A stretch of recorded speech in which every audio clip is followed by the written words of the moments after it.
உலகின் மிக அழிவுகரமான இந்த ஆகாய தாமரையை தமிழ்நாட்டை சேர்ந்த ஆராய்ச்சி மாணவி சுஷ்மிதா 2 மணி நேரத்தில் பயன் தரக்கூடிய பேப்பராக மாற்றுகிறார். மிகப்பெரிய கட்டமைப்புகளோ அல்லது பெரிய இயந்திரங்களோ இல்லாமல் மிகவும் எளிதான செயல்முறை மூலம் மதிப்பு கூட்டப்பட்ட பொருளாக இந்த ஆகாய தாமரையை மாற்றலாம் என சுஷ்மிதா கூறுகிறார். ஸோ ஃபர்ஸ்ட் நம்ம இந்த ஆகாய தாமரையை தண்ணியிலேருந்து எடுத்துட்டு சாப் பண்ணிட்டு அதை நம்ம கிரைண்ட் பண்ணுறோம். கிரைண்ட் பண்ணி பல்ப் எக்ஸ்ட்ராக்ட் பண்ணுறோம். அந்த பல்ப்புக்கு நேச்சுரல் பைண்டர்ஸ் ஆட் பண்ணுறோம். ஸோ இதுக்கு பேப்பர் ஃப்ரேம்ஸே அவைலபிளாக இருக்குது. லைக் பேப்பர் மேஷே யூஸ் பண்ணுறவங்க ஃப்ரேம்ஸ் யூஸ் பண்ணுவாங்க.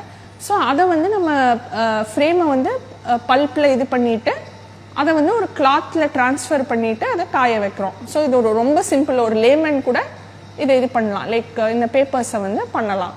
அண்ட் இது கம்ப்ளீட்லி பயோடிகிரேடபிள். லைக் 1% கூட இதில் கெமிக்கல்ஸே கிடையாது. நமக்கு ஒன்லி கம்ப்ளீட்லி பிளான்ட் பேஸ்ட்.